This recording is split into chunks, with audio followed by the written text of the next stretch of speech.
নমস্কাৰ সকলোকে। আজি মই বনাব লৈছোঁ কচু পেটাৰ তৰকাৰী। এইখিনি ক'লা কচুৰ পেটা হয়। আমাৰ ফালে কচু পেটা বুলিয়ে কওঁ। আপোনালোকৰ ফালে কি কয় জনাবচোন বাৰু। মই এই কচু পেটাখিনি ভালকৈ ধুই লৈ আহিলোঁ। চাওকচোন, অকণো মাটি বালি নোহোৱাকৈ মই ভালকৈ ধুই লৈ আহিলোঁ। আজি কচু পেটাখিনি ইমান ডাঙৰ ডাঙৰ। এনেকুৱা কচু পেটা হ'লে খাবলৈও সোৱাদ হয় আৰু বাকলি গুচাবলৈও সুবিধা হয় বাৰু। এইখিনি কচু পেটা মই এতিয়া এটা কুকাৰত জোখমতে পানী দি তাত কচু পেটাখিনি মই বহাই দিম।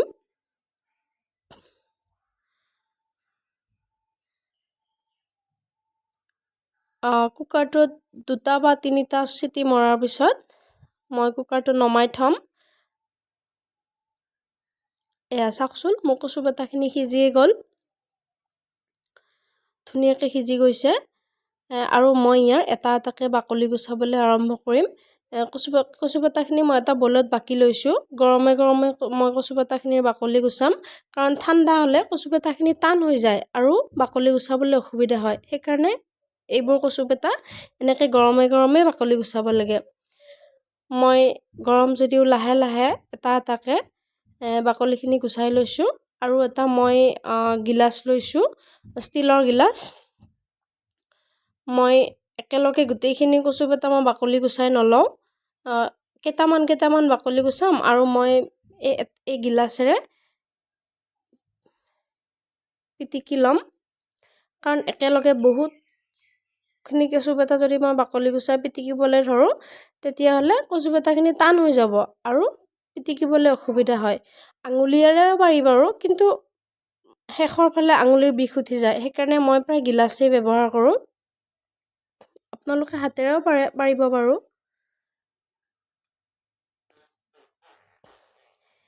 মই এটা এটাকৈ গোটেইখিনি কচু পেটা এনেকৈ বাকলি গুচাই ল'লোঁ আৰু গিলাচটোৰে পিটিকি ল'লোঁ।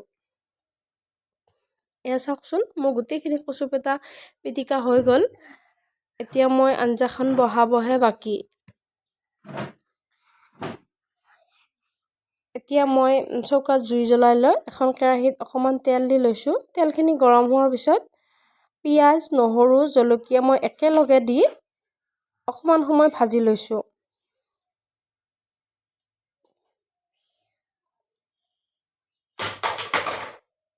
পিঁয়াজখিনি অলপ কোমল হোৱাৰ পিছত মই তাত দিছোঁ অলপ নিমখ,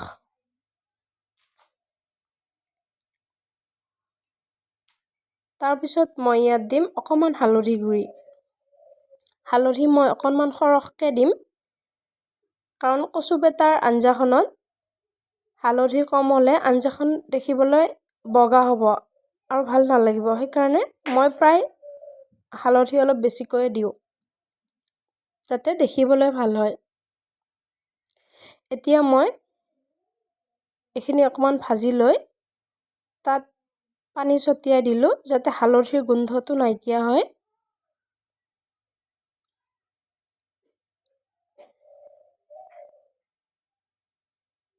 এতিয়া মই ভাজি থোৱা মাছখিনি তাতে পেলাই দিলোঁ আৰু ভালকৈ লাৰিলোঁ। এনেকৈ 3-4বাৰমান পানী দি মাছখিনি ভালকৈ মজাই ল'লোঁ। আৰু যিখিনি কচু পেটা মই এনেকৈ বাচনখনত পিটিকি থৈছিলোঁ, সেই কচু পেটাখিনি তাত দি দিলোঁ। বহুত সময় হ'ল যে, ঠাণ্ডা হৈছে।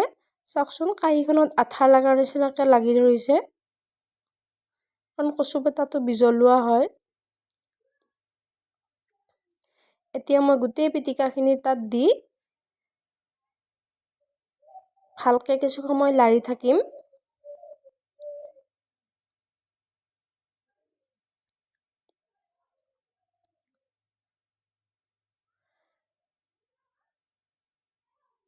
প্ৰায় 5 মিনিটমান এনেকৈ লৰাৰ পিছত মই তাত অকণমান পানী ছটিয়াই দিম।